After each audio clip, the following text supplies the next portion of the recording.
Hi students. അപ്പൊ നമ്മൾ CBSE 9th ക്ലാസ്സിന്റെ സെക്കൻഡ് ചാപ്റ്റർ പോളിനോമിയൽസ് ഇന്ന് ഇവിടെ സ്റ്റാർട്ട് ചെയ്യാം. അപ്പൊ ഒരുപക്ഷെ ചിലപ്പോൾ നിങ്ങൾ ഓൾജിബ്രയുമായി ബന്ധപ്പെട്ട പോളിനോമിയൽസ് എന്ന് പറയുന്ന ടേംസ് ഒക്കെ ചിലപ്പോൾ കേൾക്കാൻ സാധ്യതയുണ്ട്.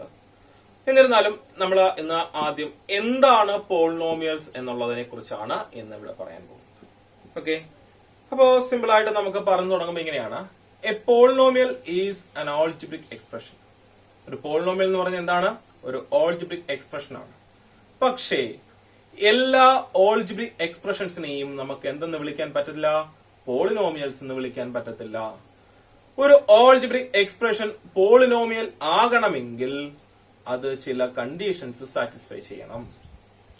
ആദ്യമായിട്ട് ഒരു ഓൾജിബ്രിക് എക്സ്പ്രഷൻ പോളിനോമിയൽ ആകണമെങ്കിൽ അതിൽ വന്നിരിക്കുന്ന ഓപ്പറേഷൻസ് അഡിഷൻ, സബ്ട്രാക്ഷൻ, മൾട്ടിപ്ലിക്കേഷൻ ഇവ മാത്രമായിരിക്കണം. ഇതല്ലാതെ മറ്റേതെങ്കിലും ഒരു ഓപ്പറേഷൻ വരാൻ പാടില്ല.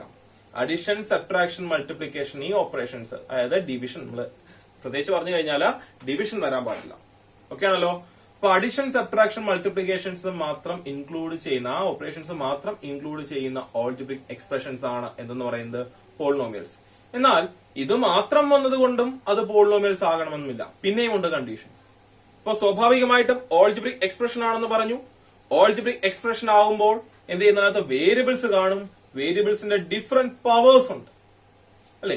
ഈ ഡിഫറെന്റ് പവേഴ്സ് നമ്മൾ കൺസിഡർ ചെയ്യുമ്പോൾ അവയിലെ എക്സ്പോണൻസ് അത് നോൺ നെഗറ്റീവ് ഇന്റിജേഴ്സ് ആയിരിക്കണം. നോൺ നെഗറ്റീവ് ഇന്റിജേഴ്സ് എന്ന് പറഞ്ഞാൽ ഹോൾ നമ്പേഴ്സ് ആയിരിക്കണം. ഹോൾ നമ്പേഴ്സ് അല്ലാതെ മറ്റേതെങ്കിലും നമ്പേഴ്സ് ആണ് എക്സ്പോണൻസ് ആയിട്ട് വരുന്നതെങ്കിൽ അവയെയും നമുക്ക് എന്തെന്ന് വിളിക്കാൻ പറ്റില്ല? പോളിനോമിയൽസ് എന്ന് വിളിക്കാൻ പറ്റത്തില്ല. ഓക്കെ ആണല്ലോ? ഇപ്പൊ ഞാൻ ചില എക്സാമ്പിൾസ് കാണിക്കാം. ഇപ്പോ 3x² minus 5xy plus 7y². നമ്മൾ നോക്കുകയാണെങ്കിൽ ഇവിടെ x, y എന്ന് പറയുന്ന രണ്ട് വേരിയബിൾസ് വന്നിട്ടുണ്ട്. ഇതിനകത്ത് അഡിഷൻ, സബ്ട്രാക്ഷൻ, മൾട്ടിപ്ലിക്കേഷൻ, അല്ലെ? ഇവിടെ അഡിഷൻ ഉണ്ട്, സബ്ട്രാക്ഷൻ ഉണ്ട്. xy എന്ന് പറയുമ്പോൾ മൾട്ടിപ്ലിക്കേഷൻ ആണ്.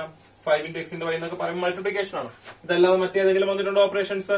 ഇല്ല, മറ്റൊരു ഓപ്പറേഷൻസും വന്നിട്ടില്ല. അപ്പൊ ഇങ്ങനെ വരുന്ന ഓൾജിബ്രിക് എക്സ്പ്രഷൻ, ഇതൊരു ഓൾജിബ്രിക് എക്സ്പ്രഷൻ ആണ്. ഇതിനെ നമുക്ക് ഏത് പേരിട്ട് വിളിക്കാം? പോളിനോമിയൽസ് എന്നുള്ള പേരിട്ട് വിളിക്കാം. ഓക്കെ ആണല്ലോ? ഇപ്പോ 4x³ minus 3/2x plus y ഇതാണെങ്കിലോ ഇതും ഓൾജിബ്രിക് എക്സ്പ്രഷൻ ആണ്. ഓക്കെ, നമുക്ക് ഇവിടെ ഒരു കാര്യം കൂടെ ചെക്ക് ചെയ്യാണ്ടായിരുന്നു. ഈ അഡിഷൻ, സബ്ട്രാക്ഷൻ മാത്രമല്ല, അതിന്റെ എന്ത് ചെയ്യുന്നുണ്ട്? ആ പവേഴ്സ്. ഇപ്പൊ x² നോക്കുവാണെങ്കിൽ അതിനകത്ത് നിന്നുള്ള എക്സ്പോണൻസ് നോക്കുകയാണെങ്കിൽ ഇവിടെ 2 വന്നിരിക്കുന്നത്. നോൺ നെഗറ്റീവ് ഇന്റിജേഴ്സ്, അതായത് ഹോൾ നമ്പർ ആണ്. എക്സിന് ഇവിടെയാണെങ്കിലോ 1 വരും, വൈക്ക് 1 വരും. ഇവിടെ y² ആണെങ്കിൽ 2 ആണ് വന്നിരിക്കുന്നത്. ഓക്കെ ആണോ? അപ്പോ അവിടെ ഈ പറഞ്ഞ കണ്ടീഷൻസ് എല്ലാം സാറ്റിസ്ഫൈ ചെയ്തിട്ടുണ്ട്. ഓൾജിബ്രിക് എക്സ്പ്രഷന് അഡിഷൻ, സബ്ട്രാക്ഷൻ, മൾട്ടിപ്ലിക്കേഷൻ മാത്രമേ വന്നിട്ടുള്ളൂ. അതിന്റെ എക്സ്പോണൻസ്, വേരിയബിൾസിന്റെ എക്സ്പോണൻസ് എന്താണ്? Polynomial, sorry, non negative integers ആണ്. ഇത് പോളിനോമിയൽ ആണോ? നിങ്ങൾ നോക്കുമ്പോൾ ചിലപ്പോൾ ഒരു കൺഫ്യൂഷൻ വരുന്നുണ്ട്. 3/2 ഫ്രാക്ഷൻ അല്ലേ വന്നിരിക്കുന്നത്? ഇന്റിജർ ആണോ? അല്ല. പക്ഷെ ഇതും പോളിനോമിയലാണ്. അതിന്റെ കാര്യം എന്താ? അപ്പൊ നമ്മുടെ ഡെഫിനിഷൻ പ്രകാരം തെറ്റാണോ? അല്ല. ഡെഫിനിഷൻ അത് പറയുന്നത് ആ പവേഴ്സിലെ എക്സ്പോണൻസ് ആണ് പറഞ്ഞിരിക്കുന്നത്. ഇവിടെ എക്സ്പോണൻസ് എന്ന് പറയുമ്പോഴേക്ക് 3ഉം 1ഉം ആണ് വന്നിരിക്കുന്നത്. അതെല്ലാം നോൺ നെഗറ്റീവ് ഇന്റിജേഴ്സ്, അതിന് കുഴപ്പമില്ല. അപ്പൊ കൂടെ മൾട്ടിപ്ലൈ ചെയ്യുന്ന നമ്പറിന് പ്രശ്നമൊന്നുമില്ല. ഈ നമ്പറിനെയൊക്കെ നമ്മൾ വേറെ പേരിട്ട് വിളിക്കും. അത് നമ്മൾ ഇതിന് ശേഷം പറയാം. അതൊക്കെയാണ് നമ്മൾ ഇൻട്രൊഡക്ഷൻ ക്ലാസ്സുകളിൽ ഏറ്റവും പ്രധാനമായിട്ട് പറയാനുള്ള കുറെ കാര്യങ്ങളൊന്നാണ് ആ നമ്പർ. അപ്പൊ അതിനെക്കുറിച്ച് നമ്മൾ പറയാം. അല്ലാതെ നോക്കുകയാണെങ്കിൽ ഇവിടെ മൾട്ടിപ്ലൈ നോക്കിയേ, ഇതിന്റെ എല്ലാം എക്സ്പോണൻസ് എന്താണ്? നോൺ നെഗറ്റീവ് ആയിട്ടുള്ള ഇന്റിജേഴ്സ് ആണ്, ഹോൾ നമ്പേഴ്സ് ആണ്. പിടികിട്ടുന്നുണ്ടോ? ഇത് നോക്കുകയാണെങ്കിൽ √x പ്ലസ് y² ഇത് പോളിനോമിയൽ ആണോ? ഇത് പോളിനോമിയൽ അല്ല. കാര്യം √x എനിക്ക് എങ്ങനെ എഴുതാം? x⁻² എന്ന് എഴുതാം. അപ്പൊ x⁻² പ്ലസ് y². ഇവിടെ വന്നിരിക്കുന്ന exponent 1/2 is a fraction, not an integer. അപ്പൊ നോക്കി, ഇതൊരു ഫ്രാക്ഷൻ ആണ്, പക്ഷെ ഇന്റിജർ അല്ല, അല്ലേ? അപ്പോ അങ്ങനെ വരുമ്പോൾ നമ്മുടെ ഡെഫിനിഷൻ പ്രകാരം ഇതെന്തായിട്ട് വരത്തില്ല? പോളിനോമിയൽ ആകത്തില്ല. ഓക്കെ ആണല്ലോ? മറ്റൊരു രീതി പറഞ്ഞാൽ x⁻⁻5 പ്ലസ് x². ഇങ്ങനെ നോക്കുകയാണെങ്കിലോ ഓൾജിബ്രിക് എക്സ്പ്രഷൻ ആണ്, പക്ഷെ ഇവിടെ വന്നിരിക്കുന്ന എക്സ്പോണന്റ് എന്തല്ല? Non negative integer. ഇത് ഇന്റിജർ ആണ്, പക്ഷെ എന്ത് ചെയ്യുന്നുണ്ട്? നെഗറ്റീവ് ഇന്റിജർ ആയിപ്പോയി. നമുക്ക് ഹോൾ നമ്പർ 0, 1, 2, 3, 4 എന്നേ വരാൻ പാടുള്ളൂ. അല്ലാതെ വേറെ വല്ലതും വരാൻ പാടുണ്ടോ? ഇല്ല. ഫ്രാക്ഷനോ നെഗറ്റീവ് ഇന്റിജേഴ്സോ ഡെസിമൽസോ ഒന്നും വരാൻ പാടില്ല. എവിടെ? പോളിനോമിയൽസ്. അത് ഓൾജിബ്രിക്, ഇതൊക്കെ ഓൾജിബ്രിക് എക്സ്പ്രഷൻ ആണ്. ഈ എഴുതിയിരിക്കുന്ന എല്ലാം ഓൾജിബ്രിക് എക്സ്പ്രഷൻ ആണ്. പക്ഷെ ഇതിനകത്ത് ഇത് രണ്ടും മാത്രമേ നമുക്ക് ഇപ്പൊ പോളിനോമായിട്ട് വരുത്തും. ഇവിടെ കിട്ടുന്നുണ്ടല്ലോ. അപ്പോ ഇങ്ങനെയുള്ള ഓൾജിബ്രിക് എക്സ്പ്രഷൻസിനെയാണ് നമ്മൾ ഏത് പേരിട്ട് വിളിക്കുന്നത്? പോളിനോമിയൽസ് എന്നുള്ള പേരിട്ട് വിളിക്കുന്നത്. പിടി കിട്ടുന്നുണ്ടോ? നമുക്ക് ഈ ചാപ്റ്ററിൽ പഠിക്കാനുള്ളത് പോളിനോമിയൽസ് ഇൻ വൺ വേരിയബിൾ, അതായത് ഒരു വേരിയബിൾ മാത്രമുള്ള പോളിനോമിയൽസിനെ കുറിച്ചാണ്. അപ്പൊ അതിനകത്ത് ഇനി കൂടുതൽ എക്സ്പ്ലനേഷന്റെ ആവശ്യമില്ല. കാര്യം എന്താ? അതൊരു പോളിനോമിയൽ തന്നെയാണ്. അതിനകത്ത് ഒരൊറ്റ വേരിയബിൾ. ഇപ്പൊ നമുക്ക് 2, 3 വേരിയബിൾസ് ഒക്കെ വരും. ഇപ്പൊ x + y + z എന്ന് പറയുന്നത് ഒരു പോളിനോമിയൽ ആണ്. പക്ഷെ അതിനകത്ത് 3 വേരിയബിൾസ് ഉണ്ട്. അപ്പോ നമ്മൾ പറയുന്നത് ഒരു വേരിയബിൾ മാത്രമുള്ള പോളിനോമിയൽസിനെ കുറിച്ചാണ്. ഇപ്പോ അങ്ങനെയുള്ള പോളിനോമിയൽസ് നമുക്ക് എങ്ങനെ ഡിനോട്ട് ചെയ്യാം? ഇപ്പൊ എക്സ് എന്ന് പറയുന്ന വേരിയബിളിൽ മാത്രമുള്ള ഒരു പോളിനോമിയലിനെ എനിക്ക് ഇങ്ങനെ ഡിനോട്ട് ചെയ്യാം. ഇത് റീഡ് ചെയ്യുന്നത് പി ഓഫ് എക്സ് എന്നാണ്. A polynomial in the variable x. Okay ആണല്ലോ. പിന്നെ എക്സിൽ തന്നെ കുറെ പോളിനോമിയൽസ് ഉണ്ടെങ്കിൽ p of x, q of x, r of x എന്നൊക്കെ ഡിനോട്ട് ചെയ്യാറുണ്ട്. പിന്നെ 2 ഡിഫറെന്റ് വേരിയബിൾസ് ഒക്കെ ആണെങ്കിൽ പി ഓഫ് എക്സ് പിന്നെ ക്യൂ ഓഫ് വൈ അങ്ങനെയൊക്കെ നമ്മൾ എന്ത് ചെയ്യുന്നുണ്ട്? റെപ്രസെന്റ് ചെയ്യാറുണ്ട്. അപ്പൊ നോക്കുക, ഇത് ഒരു പോളിനോമിയൽ ആണ്. അപ്പൊ പോളിനോമിയൽ ഡിനോട്ട് ചെയ്യുന്നത് ഇങ്ങനെയാണ്. അപ്പൊ നമ്മൾ ഇടുന്ന polynomial p of x equal to x² + 3x - 7. നോക്കുകയാണെങ്കിൽ എക്സ് എന്ന് പറയുന്ന വേരിയബിൾ മാത്രമേ ഉള്ളൂ. എന്നാൽ ഈ സ്ഥാനത്ത് 7y എന്ന് എഴുതാൻ പറ്റുമോ? ഇല്ല. അവിടെ p of x equal to അങ്ങനെ എഴുതാം. കാര്യം എന്താ? ഇവിടെ ഒരു വേരിയബിളിനെ മാത്രം റെപ്രസെന്റ് ചെയ്യുന്ന ഈ പോളിനോമിയൽ. ഓക്കെ ആണല്ലോ. അപ്പം ഇതില്ല. അപ്പൊ ഇങ്ങനെയാണെങ്കിൽ ഓക്കെയാണ്. ഇതെന്താണ്? ഒരു പോളിനോമിയലാണ്. അപ്പൊ പോളിനോമിയൽ എന്താണെന്ന് പഠിച്ചു. പോളിനോമിയൽ ഇൻ വൺ വേരിയബിളും പഠിച്ചു. പോളിനോമിയൽ സെയിം ഡെഫിനേഷൻ തന്നെ ഉള്ളൂ. അതിനകത്ത് ഒരു വേരിയബിൾ മാത്രം വരുന്നു, അത്രേ ഉള്ളൂ. അതിനെ പി ഓഫ് എക്സ് എന്നുകൊണ്ട് റെപ്രസെന്റ് ചെയ്യാം. കുറെ വരുവാണെങ്കിൽ p of x, q of x, r of x എന്നൊക്കെ നമുക്ക് എന്ത് ചെയ്യാം? ഡിനോട്ട് ചെയ്യാം. ഓക്കെ ആണല്ലോ. ഇനി നമ്മൾ പറയാൻ വരുന്നത് ഈ പോളിനോമിയൽസുമായി ബന്ധപ്പെട്ട് നമ്മൾ അടുത്ത സെക്ഷനിൽ വരുന്നത് വെച്ച് കഴിഞ്ഞാല് കുറച്ച് കാര്യങ്ങൾ പറയാനുണ്ട്, കുറച്ച് ടേംസ് പഠിക്കാനുണ്ട്. പോളിനോമിയൽസുമായി ബന്ധപ്പെട്ട് നമുക്ക് അറിഞ്ഞിരിക്കേണ്ട, പ്രധാനമായിട്ടും അറിഞ്ഞിരിക്കേണ്ട കുറച്ച് ടേംസ് ഉണ്ട്. അതിൽ ആദ്യം പഠിക്കാൻ പോകുന്നത് ടേംസ് തന്നെയാണ്. പോളിനോമിയലിന്റെ ടേംസ് എന്താണ് എന്നുള്ളതാണ് നമ്മൾ ആദ്യം പറയുന്നത്. അപ്പൊ അതിനുവേണ്ടി ഞാനൊരു എക്സാമ്പിൾ കാണിക്കാം. ഇപ്പൊ പി ഓഫ് എക്സ് എന്ന് പറയുന്ന ഒരു പോളിനോമിയൽ ഞാൻ എഴുതി. 4x³ - 3x² + 7/2x - 9. ഇതൊരു പോളിനോമിയലാണ്. 7/2 പ്രശ്നമൊന്നുമില്ലല്ലോ. ഒരു വേരിയബിൾ മാത്രമുള്ള ഒരു പോളിനോമിയൽ. അപ്പൊ ഞാനിപ്പോ ടേംസ് എല്ലാത്തിനും അങ്ങനെ തന്നെയാണ്. ഞാനിപ്പോ തൽക്കാലം 1 വേരിയബിൾ വെച്ചിട്ട് പറയുന്നത്. ഒരു പോളിനോമിയലില് അഡിഷൻ കൊണ്ട് സെപ്പറേറ്റ് ചെയ്തിരിക്കുന്ന എല്ലാത്തിനെയും നമുക്ക് എന്തെന്ന് വിളിക്കാം? അതിലെ ടേംസ് എന്ന് വിളിക്കാം. അപ്പൊ ഇവിടെ നിങ്ങൾ നോക്കുമ്പോൾ അഡിഷൻ സബ്ട്രാക്ഷനും ഉണ്ട്. നമുക്ക് വേണമെങ്കിൽ ഇതിനകത്തെ എല്ലാ സബ്ട്രാക്ഷനെയും എങ്ങോട്ട് കൺവേർട്ട് ചെയ്യാം? അഡിഷനിലേക്ക് കൺവേർട്ട് ചെയ്യാം. അപ്പൊ നിങ്ങൾ കൺവേർട്ട് ചെയ്യാൻ നിൽക്കണ്ട. ഞാനിപ്പോ ടേംസ് എഴുതുമ്പോൾ തന്നെ നിങ്ങൾക്ക് പിടികിട്ടും എന്താണ് ടേംസ് എന്നുള്ളത്. അപ്പൊ ഇവിടെ പി ഓഫ് എക്സിന്റെ ടേംസ് എന്ന് പറയുന്നത് എന്താണ്? 4x³ ഒരു ടേം ആണ്, -3x² മറ്റൊരു ടേം ആണ്. ഞാൻ 3x² എന്നാണോ എഴുതിയത്? അല്ല, ഇവിടെ 3x² ടേം അല്ല, പക്ഷെ -3x² ഇവിടെ ഒരു ടേം ആണ്. അടുത്തത് +7/2x എന്ന് എഴുതണ്ട, 7/2x ഒരു ടേം ആണ്, -9 ഒരു ടേം ആണ്. പിടികിട്ടുന്നുണ്ടോ? അപ്പൊ എന്താണ്? അപ്പൊ നമ്മളിതിനെ സ്പ്ലിറ്റ് ചെയ്ത് എഴുതി കഴിഞ്ഞാൽ 4x³ സ്പ്ലിറ്റ് ചെയ്തല്ല, ഇതിന്റെ പ്ലസ് ആക്കി എഴുതാണ്. 4x³ + -3x² + 7/2x + -9 എഴുതാം. അപ്പൊ ആ പ്ലസ് കൊണ്ട് സെപ്പറേറ്റ് ഇരിക്കുന്ന ഓരോന്നും എന്താണ്? ഇവിടെ ടേംസ് ആണ്. ഇവിടെ ഏതൊക്കെയായിരുന്നത്? 4x³ -3x² ഒരു ടേം ആണ്, 7/2x മറ്റൊരു ടേം ആണ്, -9 എന്ന് പറയുന്ന മറ്റൊരു ടേം ആണ്. ടേമിനകത്ത് തന്നെ പറയാൻ പറ്റുന്ന മറ്റൊരു കാര്യമുണ്ട്. നിങ്ങൾക്ക് ഈ ഇത്രയും ടേംസ് നോക്കുമ്പോൾ ഇതിൽ 3നും ഇല്ലാത്തൊരു പ്രത്യേകത ഇവിടെ ഉണ്ട്. കാര്യം ഓൾജിബ്രയുമായി ബന്ധപ്പെട്ടാ പറയുന്നത്. പക്ഷെ എന്ത് ചെയ്യുന്നുണ്ട്? ആ -9 എന്ന് പറഞ്ഞ ടേം, അതൊരു ടേം ആണ്, അതിനകത്ത് മാറ്റമൊന്നുമില്ല, ടേം തന്നെയാണ്. പക്ഷെ ആ ടേമിനകത്ത് എന്തില്ല? വേരിയബിൾസ് ഇല്ല. ഇങ്ങനെ വേരിയബിൾ ഇല്ലാതെ വരുന്ന ടേംസിനെ നമ്മൾ ഒരു പേര് വിളിക്കും. അതിനെ വിളിക്കുന്ന പേരാണ് കോൺസ്റ്റന്റ് ടേം. എന്ത് വിളിക്കും? കോൺസ്റ്റന്റ് ടേം എന്ന് വിളിക്കും. കോൺസ്റ്റന്റ് ടേം എന്താണെന്ന് വെച്ചാൽ എന്താ? The term independent of variables in a polynomial are known as constant term. ഒരു പോളിനോമിയലിനകത്ത് വേരിയബിൾ ഇല്ലാതെ വരുന്ന ടേംസ്, അതിനെ വിളിക്കുന്ന പേരാണ് constant term. Here -9 is the constant term. ഇവിടെ കോൺസ്റ്റന്റ് ടേം ഏതാണ്? -9 ആണ്. പിടി കിട്ടുന്നുണ്ടോ? ഓക്കെ, അപ്പൊ ഇത്രയാണ് നമ്മൾ പോളിനോമിയൽ പഠിച്ചു, പോളിനോമിയൽ ഇൻ വൺ വേരിയബിൾ പഠിച്ചു, അതിനകത്ത് ടേംസ് പഠിച്ചു, ടേംസിനകത്ത് തന്നെ കോൺസ്റ്റന്റും പഠിച്ചു. ഓക്കെ ആണല്ലോ? ശരി. ഓക്കെ, അപ്പൊ നമ്മൾ അടുത്ത പറയാൻ പോകുന്നത് കോയിഫിഷ്യന്റ്. എന്താണ് കോയിഫിഷ്യന്റ്?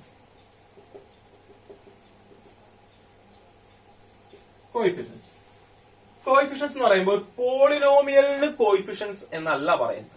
നമ്മൾ ആ പോളിനോമിയലിനകത്തെ ഓരോ ടേം എടുക്കുമ്പോൾ അതിനകത്ത് വേരിയബിൾസ് വരും, ആ വേരിയബിൾസിന്റെ ഡിഫറെന്റ് പവേഴ്സ് വരും, ആ ഡിഫറെന്റ് പവേഴ്സിന്റെ കോയിഫിഷ്യൻസ് എന്ന് പറയുന്നത്. പിന്നെ അത് വേരിയബിൾ ടേംസ് ഏതൊക്കെയാണ്? 4x3 -3x2, അതുപോലെ 7/2x 9, ഇതൊക്കെ അല്ലായിരുന്നു ഇവിടുത്തെ എന്തെന്ന് പറയുന്നത് ടേംസ്. അപ്പൊ ഇവിടെ നമ്മൾ കോയിഫിഷ്യൻസ് എന്ന് പറയുന്നത് നമ്മൾ എഴുതുന്നത് കോയിഫിഷ്യന്റ് ഓഫ് x3ന്റെ കോയിഫിഷ്യന്റ് എന്നാ പറയുന്നത്. ഇത്രയേ ഉള്ളൂ. ആ ഡിഫറെന്റ് പവേഴ്സിന്റെ കൂടെ മൾട്ടിപ്ലൈ ചെയ്തിരിക്കുന്ന നമ്പറിനെ, റിയൽ നമ്പറിനെയാണ് ഇവിടുത്തെ കോയിഫിഷ്യന്റ് എന്ന് വിളിക്കുന്നത്. അപ്പൊ x3ന്റെ കൂടെ മൾട്ടിപ്ലൈ ചെയ്യുന്ന നമ്പർ ഏതാണ്? 4 അല്ലേ? അപ്പൊ x3ന്റെ കോയിഫിഷ്യന്റ് എന്ന് പറയുന്നത് ഏതാണ്? 4 ആണ്. കോയിഫിഷ്യന്റ് ഓഫ് x2 ഏതാണത്? -3 ആണ്. കോയിഫിഷ്യന്റ് ഓഫ് x അതേതാണ്? 7/2 ആണ്. ഓക്കെ ആണല്ലോ? മറ്റേത് കോൺസ്റ്റന്റ് അത് ഇട്ടേക്കാം അവിടെ, അല്ലെങ്കിൽ പിന്നെ എഴുതണം കോയിഫിഷ്യന്റ് ഓഫ് x⁻0 എന്നൊക്കെ വേണമെങ്കിൽ എഴുതാം. ബട്ട് അത് വേണ്ട. അപ്പൊ നോക്കി, ഇപ്പൊ ഇവിടെ ഓരോ ടേം എടുത്ത് നോക്കിക്കഴിഞ്ഞാൽ അതിന്റെ ഡിഫറെന്റ് പവേഴ്സ്, ആ ഡിഫറെന്റ് പവേഴ്സിന്റെ ആണ് നമ്മൾ എന്ത് പറയുന്നത്? കോയിഫിഷ്യന്റ്. അപ്പൊ x3ന്റെ കോയിഫിഷ്യന്റ് എന്ന് പറയുന്നത് 4, x2ന്റെ കോയിഫിഷ്യന്റ് -3, x-ന്റെ കോയിഫിഷ്യന്റ് എന്ന് പറയുന്നത് 7/2. ഇത്രയേ ഉള്ളൂ. ആ ഡിഫറെന്റ് പവേഴ്സിന്റെ കൂടെ മൾട്ടിപ്ലൈ ചെയ്തിരിക്കുന്ന റിയൽ നമ്പറിനെ നമ്മൾ ആ പവറിന്റെ എന്തെന്ന് വിളിക്കും? കോയിഫിഷ്യന്റ് എന്ന് വിളിക്കും. ഓക്കെ, അപ്പൊ ടേംസ് ആയി, കോയിഫിഷ്യന്റ് ആയി. ഓക്കെ, അപ്പൊ നമ്മൾ അടുത്ത പറയാൻ വരുന്നത് സീറോ പോളിനോമിയൽ. വളരെ സിമ്പിൾ ആണ്. സീറോ പോളിനോമിയൽ എന്ന് വെച്ച് കഴിഞ്ഞാൽ ഇത്രയേ ഉള്ളൂ. പോളിനോമിയൽ ഒരു p(x) എന്ന് പറയുന്ന ഒരു പോളിനോമിയൽ, വേറെ ഒരു കാര്യങ്ങളും ഇല്ല. p(x) = 0 എന്ന് പറയുന്ന ഒരു പോളിനോമിയൽ ആണെങ്കിൽ ഇതിനെ നമുക്ക് എന്ത് ചെയ്യുന്നുണ്ട്? സീറോ പോളിനോമിയൽ എന്ന് വിളിക്കും. ഓക്കെ ആണല്ലോ? അപ്പോ ഇതിനകത്ത് ചിലപ്പോൾ നിങ്ങൾക്ക് ഒരു കൺഫ്യൂഷൻസ് കാര്യങ്ങളൊക്കെ വരും. ഇതെങ്ങനെ പോളിനോമിയൽ ഒക്കെ ആവുന്നതെന്ന്. അപ്പൊ സീറോ നമുക്ക് 0 × x എന്ന് എഴുതിക്കൂടെ? 0x എന്ന് എഴുതി അതിനകത്ത് വേരിയബിൾ വന്നിട്ടുണ്ട്. 0 × x എന്ന് പറയുമ്പോൾ x ആണ്. പക്ഷെ നമുക്ക് ഫൈനൽ റിസൾട്ട് എന്ന് പറയാം 0 × x എന്ന് പറയുമ്പോൾ x അല്ല 0 എന്ന് വേണമെങ്കിൽ എഴുതാം. 0 × x എന്ന് വേണമെങ്കിൽ ഇതിനെ എഴുതാം. അപ്പൊ അങ്ങനെ നോക്കുകയാണെങ്കിൽ വേരിയബിൾസിനെ ഇൻക്ലൂഡ് ചെയ്തുകൊണ്ട് നമുക്ക് എന്ത് ചെയ്യാം? ഇതിനെ ഉൾപ്പെടുത്താം. അപ്പോ ഇങ്ങനെയുള്ള p(x) = 0 എന്ന് എഴുതുകയാണെങ്കിൽ അതിനെ വിളിക്കുന്ന പേരാണ് എന്തെന്ന് പറയുന്നത്? Zero polynomial. നിങ്ങൾക്ക് ഇനി അടുത്ത വർഷമൊക്കെ സീറോസ് ഓഫ് എ പോളിനോമിയൽ ഉണ്ട്, അത് വേറെയാണ്. ഇതിപ്പോ സീറോ പോളിനോമിയൽ. സീറോ പോളിനോമിയൽ ഇത്രയേ ഉള്ളൂ. p(x) = 0 അല്ലെങ്കിൽ 0 എന്ന് പറയുന്നതാണ് എന്തെന്ന് പറയുന്നത്? Zero polynomial. ഓക്കെ ആണല്ലോ? ഓക്കെ, ഇപ്പൊ നമുക്ക് അടുത്ത പറയാൻ വരുന്നത് എന്ത് ചെയ്യുന്നുണ്ട്? നിങ്ങൾ ടേംസ് പഠിച്ചു അല്ലെ? പിന്നെ ക്ലാസിഫിക്കേഷൻ. ടേംസിന്റെ അടിസ്ഥാനത്തിൽ പോളിനോമിയൽസിനെ നമുക്ക് ക്ലാസിഫൈ ചെയ്യാം. ഏതൊക്കെയാണെന്ന് വെച്ച് കഴിഞ്ഞാൽ പ്രധാനമായിട്ട് നമ്മൾ പറയുന്ന ക്ലാസിഫിക്കേഷൻ 3 എണ്ണമാണ്. അത് കുറെ ഉണ്ട്. മോണോമിയൽ, അതുപോലെ ബൈനോമിയൽ, അതുപോലെ ട്രൈനോമിയൽ, പിന്നെ ഇങ്ങനെ പോകുന്നുണ്ട്. ജനറൽ ആയിട്ട് ഇവയെല്ലാം പോളിനോമിയൽസ് തന്നെയാണ്. എന്താണ് മോണോമിയൽ? ഒരു പോളിനോമിയലിനകത്ത് ഒരു ടേം മാത്രമേ വരുന്നുള്ളെങ്കിൽ അവിടെ നിങ്ങൾ വേറെ ഒന്നും നോക്കണ്ട, ടേംസിന്റെ എണ്ണം മാത്രം നോക്കിയാൽ മതി. ഒരു പോളിനോമിയലിനകത്ത് ഒരു ടേം മാത്രമേ വരുന്നുള്ളെങ്കിൽ അതെന്താണ്? മോണോമിയലാണ്. ഉദാഹരണത്തിന് 3x2 ഒരു ടേം മാത്രമേ ഉള്ളൂ, മോണോമിയലാണ്. അതുപോലെ 5/2x മോണോമിയലാണ്. 7 മാത്രം എഴുതി, അതും എന്താണ്? മോണോമിയലാണ്. p(x) = 7 എന്ന് ഞാൻ എഴുതുകയാണ്. ഈ പോളിനോമിയലിനെ കുറിച്ച് നമുക്ക് പിന്നെ പറയാം. ഇതൊരു വേറെ ടൈപ്പ് കോൺസ്റ്റന്റ് പോളിനോമിയൽ, അത് പറയാം, നമുക്ക് അതിലേക്ക് വരാം. അപ്പം ഇതിനകത്ത് ഒറ്റ ടേമേ ഉള്ളൂ. അപ്പം ഒരു ടേമേ ഉള്ളെങ്കിൽ അതിനെ വിളിക്കുന്ന പേരാണ് എന്തെന്ന് പറയുന്നത്? മോണോമിയൽ. അപ്പൊ മോണോ എന്നുള്ളതിനെ എന്ത് ചെയ്യുന്നുണ്ട്? ആ ഒന്നിനെ കാണിക്കാൻ വേണ്ടി. അപ്പൊ തീർച്ചയായിട്ടും നിങ്ങൾക്ക് ഇത് പറയാം. ഒരു പോളിനോമിയലിനകത്ത് 2 ടേംസ് ഉണ്ടെങ്കിൽ, എക്സാക്ട്ലി 2 ടേംസ്, അതാണ് ഉദ്ദേശിക്കുന്നത്. 2 ടേംസ് ആണെങ്കിൽ അതിനെ വിളിക്കുന്ന പേരാണ് ബൈനോമിയൽ. ബൈനോമിയൽ എക്സാമ്പിൾ നോക്കുകയാണെങ്കിൽ 3x² + 7 ബൈനോമിയൽ ആണ്. 4x + 5 ബൈനോമിയൽ ആണ്. 2x³ + 3x² ബൈനോമിയൽ ആണ്. കാര്യം ഇതിനകത്തൊക്കെ എന്ത് ചെയ്യുന്നുണ്ട്? 2 ടേംസ് മാത്രമേ ഉള്ളൂ. ഞാൻ ഇവിടെ എല്ലാം എന്ത് ചെയ്യുന്നുണ്ട്? 1 വേരിയബിൾ പോളിനോമിയലിന്റെ കാര്യമാണ്. നമ്മൾ അതിനെക്കുറിച്ച് കൂടുതൽ പഠിക്കുന്നതുകൊണ്ടാണ് ഞാൻ അത് എക്സാമ്പിൾ എടുത്തേക്കുന്നത്. ഓക്കെ ആണല്ലോ? അപ്പം ഇതാണ് എന്തെന്ന് പറയുന്നത്?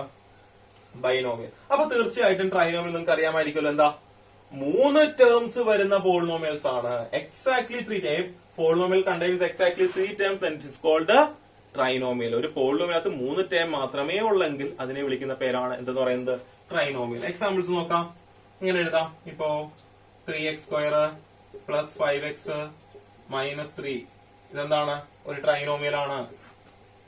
4x³ minus X plus 1 trinomial ആണ്. 7x³ plus 5x² minus X ഇതെന്താണ്, ട്രൈനോമിയൽ ആണ്. ഇത്രേ ഉള്ളൂ. 3 ടേംസ് മാത്രമേ കാണാവൂ. അപ്പൊ പോളിനോമിയൽസ് ടേംസിന്റെ എണ്ണത്തിന്റെ അടിസ്ഥാനത്തിൽ നമുക്ക് പ്രധാനമായിട്ടുള്ള ക്ലാസിഫിക്കേഷൻ മോണോമിയൽ, ബൈനോമിയൽ, ട്രൈനോമിയൽ ഇങ്ങനെ പോവും. ജനറൽ ആയിട്ട് ഇവയെല്ലാം എന്താണ്, പോളിനോമിയൽസ് ആണ്. പിടികിട്ടുന്നുണ്ടോ? ഓക്കെ. അടുത്തത് നമുക്ക് ഈ സെക്ഷനുമായി ബന്ധപ്പെട്ട് പറയാനുള്ളതാണ്. ഇപ്പൊ നമ്മൾ എന്തൊക്കെ പറഞ്ഞു, പോളിനോമിയൽ പറഞ്ഞു, എന്ത് ചെയ്യുന്നുണ്ട്, 1 വേരിയബിൾ പോളിനോമിയലിനെ കുറിച്ച് പറഞ്ഞു. പിന്നെ എന്തായിരുന്നു പറഞ്ഞ അതിനകത്ത്, ടേംസ്, അതുപോലെ കോയിഫിഷ്യന്റ് അല്ലെ, ടേംസിനകത്ത് തന്നെ കോൺസ്റ്റന്റ് ടേം പറഞ്ഞായിരുന്നു. പിന്നെ പറഞ്ഞത് എന്ത് ചെയ്യുന്നുണ്ട്, മോണോമിയല്, ബൈനോമിയല്, ട്രൈനോമിയല്, അതുപോലെ സീറോ പോളിനോമിയൽ, ഇതിനെ കുറിച്ചൊക്കെ പറഞ്ഞു. അടുത്ത വളരെ പ്രധാനപ്പെട്ട ഒരു കാര്യമാണ് ഡിഗ്രി ഓഫ് എ പോളിനോമിയൽ. എന്താണ് ഡിഗ്രി ഓഫ് എ പോളിനോമിയൽ? എന്താണ് ഒരു പോളിനോമിയലിന്റെ ഡിഗ്രി എന്നതുകൊണ്ട് ഉദ്ദേശിക്കുന്നത്? Degree of A polynomial. ഒരു പോളിനോമിയലിന്റെ ഡിഗ്രി എന്നതുകൊണ്ട് എന്താണ് അർത്ഥമാക്കുന്നത്? ഒരു പോളിനോമിയൽ നമ്മൾ കൺസിഡർ ചെയ്യുമ്പോൾ അതിനകത്ത് ഡിഫറെന്റ് പവേഴ്സ് കാണുമെന്ന് ഞാൻ പറഞ്ഞില്ലേ. ആ പവേഴ്സ്, വേരിയബിൾസിന് ഡിഫറെന്റ് പവേഴ്സ് കാണും. നിങ്ങൾ ആ പവേഴ്സിന്റെ എക്സ്പോണൻസ് നോക്കും. അതിലെ ഹയസ്റ്റ് എക്സ്പോണൻസ് അല്ലെങ്കിൽ ഹയസ്റ്റ് പവർ ഏതാണോ അതാണ് പോളിനോമിയലിന്റെ ഡിഗ്രി എന്ന് പറയുന്നത്. ഉദാഹരണത്തിന് ഇവിടെ 24x⁷7 മൈനസ് 3x³ പ്ലസ് 5 ഇതൊരു പോളിനോമിയൽ ആണ്, ഒരു ട്രൈനോമിയൽ ആയിട്ടുള്ള ഒരു പോളിനോമിയൽ. നിങ്ങൾ നോക്കുമ്പോൾ അതിനകത്ത് നമ്പേഴ്സിലെ ഏറ്റവും വലുത് നോക്കുകയാണെങ്കിൽ 24 ആണ്. ഇപ്പൊ ഇവിടെ വേണമെങ്കിൽ 50 എന്നും കൂടെ ഉണ്ട്. ഓക്കെ, അപ്പൊ അങ്ങനെയും കൺഫ്യൂഷൻ വരാൻ പാടില്ല. 50 ആണ് ഏറ്റവും വലിയ നമ്പർ. അപ്പൊ ഇതൊരു 50 ഡിഗ്രി പോളിനോമിയൽ എന്ന് പറയോ? അങ്ങനെയല്ല. നമ്മൾ നോക്കേണ്ടതിനകത്ത് വേരിയബിൾസ് എല്ലാം നോക്കുക. ആ വേരിയബിൾസിന്റെ പവേഴ്സ് ഇല്ലാത്ത എക്സ്പോണൻസ് നോക്കുക. അതിലേറ്റവും വലുത്, ഏറെ കൂടെയുള്ള കോയിഫിഷ്യൻസ് അല്ല നോക്കേണ്ടത്, ആ എക്സ്പോണൻസ്. അതിലെ ഏറ്റവും വലുത് ഏതാണോ അല്ലെ ഹയസ്റ്റ് പവർ ഏതാണോ അതായിരിക്കും പോളിനോമിയലിന്റെ എന്ത് ചെയ്യുന്നുണ്ട്, ഡിഗ്രി. ഇവിടെ p of x is equal to ഇങ്ങനെയാണെങ്കിൽ നമുക്ക് എന്താ പറയാം, degree of p of x equal to എത്രയാണ്? ഇവിടെ 7 ആണ്. ഇവിടെ ഈ പോളിനോമിയൽ ഡിഗ്രി എത്രയാണ്? 7 ആണ്.